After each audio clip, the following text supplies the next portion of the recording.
Hey guys, welcome to Charcoal King. So today, 1 year review, the Blacklock Lodge 12-inch skillet, coming right at you.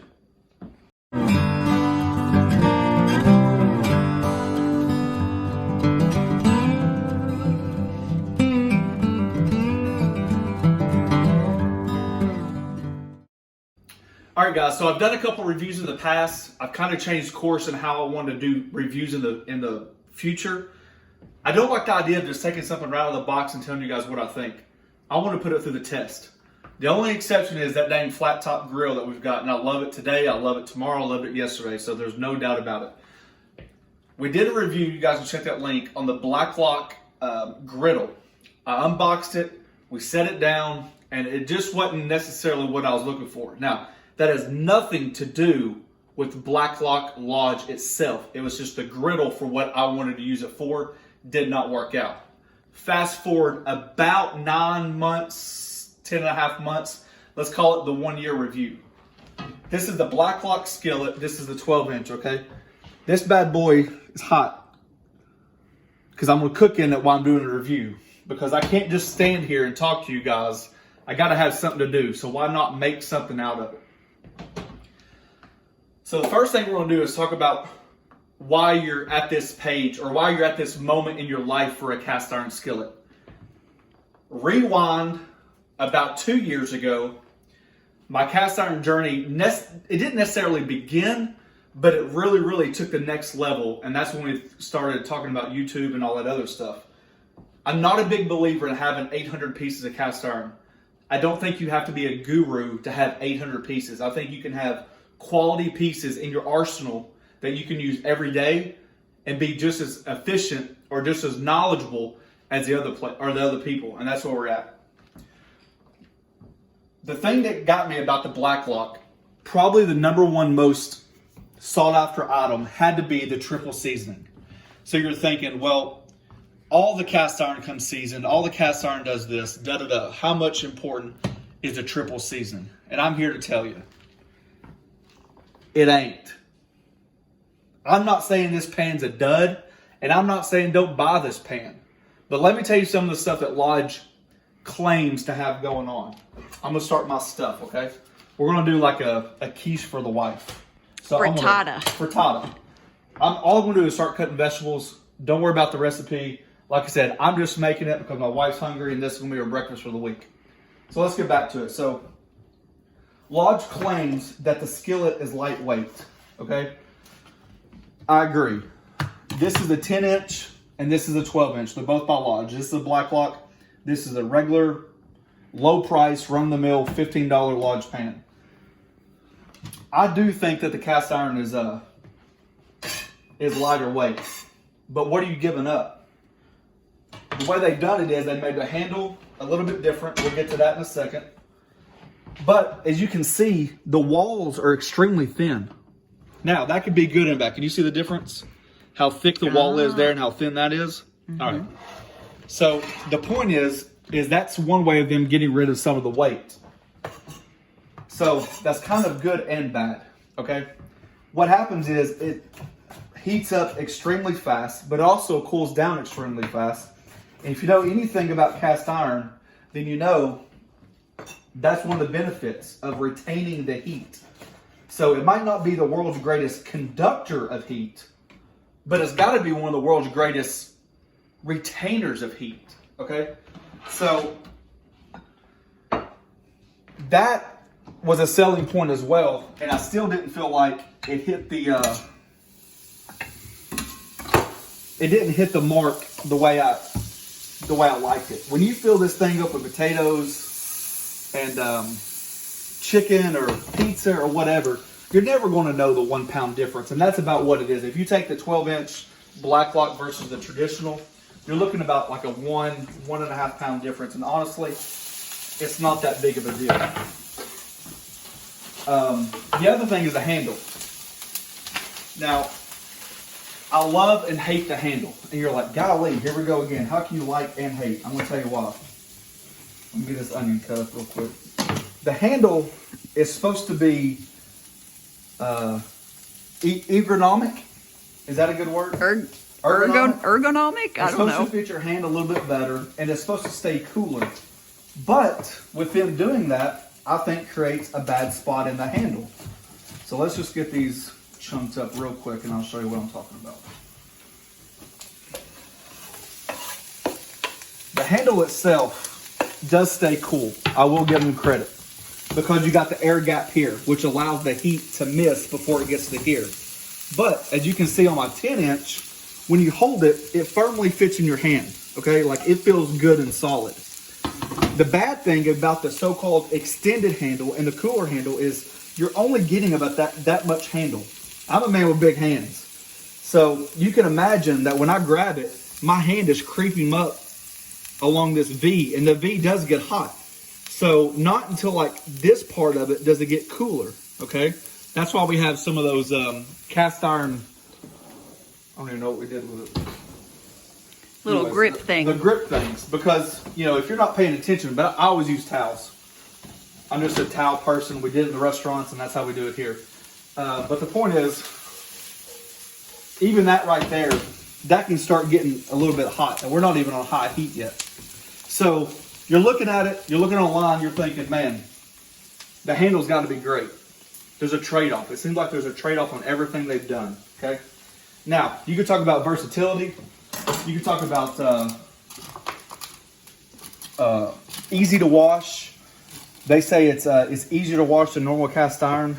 I mean, honestly, I don't know if that's true. I will say this. Don't be scared to use soap as long as you're willing to season. That's the biggest thing. It's a trade-off. A lot of people swear up and down you don't use soap, and I could not disagree more. Do I use soap often? Nope. But it's a learning curve. If you feel uncomfortable and you feel like you need to use soap to season, use soap to clean, then you can, but I strongly encourage you to use salt or other methods. You don't have to use soap all the time.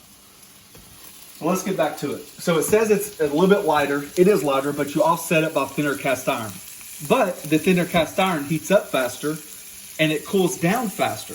They say the handle is cool. It is cool, but you're losing half the handle on your hand. And then the third thing is price. Let's talk about price. Cast iron for years, 100 and something years, didn't have the companies they have now. So when you're talking about the market, this pan I think originally is on sale for about $80, or it's priced at $80. It's on sale for about $65 sometimes for the holidays, stuff like that. So you're looking at a $65 to $80 pan, and then if you look at its brother, the 12-inch standard Lodge, it's like $31 on Amazon, or it goes on sale all the time. I've seen it at Target for like $27, you name it. So basically it's the $40 difference. Is it worth it? Is this pan worth it? In the price range of $60 to $80, is this pan worth it? No. You heard me. I'm not an affiliate with Lodge, although I do love Lodge products. That's my personal opinion. If I had to do it all over again, I would have saved the money and either maybe upgraded to try a different brand, or I would have stayed with the same 12-inch skillet. The biggest thing I can tell you is this about the 12-inch. The reason why I upgraded from the 10 to the 12-inch was because the family was getting bigger. You know, you can fit 2 comfortable chicken breasts in there. This, you can fit 3 comfortable chicken breasts in there. You guys see my daughters on the YouTube. So for me, it was more about more surface area. Now, some people say that the walls are rounder, which is more chef friendly. To me, once you get the bigger surface, the bigger flat surface, that creates more of a friendly way to dig in, to flip, to do your omelets and stuff like that. So this handle right here, even though it's got air gap in it, stays extremely hot. I'm talking about, I can hold this and be pretty comfortable, but this is extremely hot. So I'm gonna do this quiche real quick, show you guys how to finish it. All we do is scramble some eggs, some good old salt and pea, let the pan cool down just a hair, so I don't like browned eggs on the bottom. That's about 8 eggs scrambled. I know you guys didn't come here for this, but you get it anyways. Oven's preheated at 350. And I would say this is the benefit of cast iron, is the fact it can go from stove to campfire to grill to oven extremely well. A little feta cheese, my wife loves cheese. And then just to top it off.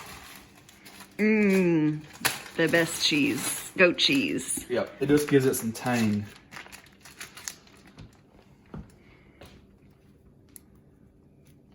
And you're probably wondering why I'm doing a video like this when we're trying to do a review. Because ultimately, you guys are trying to figure out, is your hard-earned money worth the extra money in a Blacklock?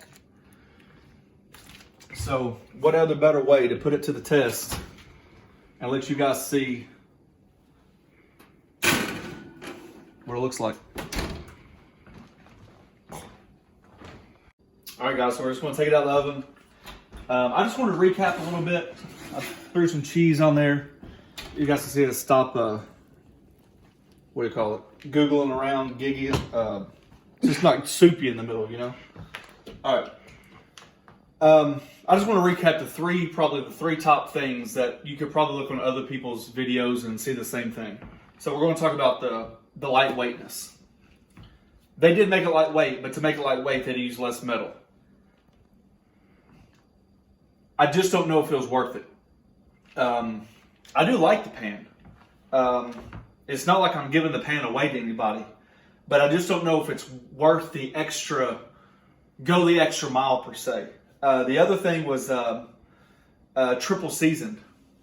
Once you become confident in your seasoning process, which that is a video, an episode, a milestone, a conglomerate of an absolute crap show on YouTube.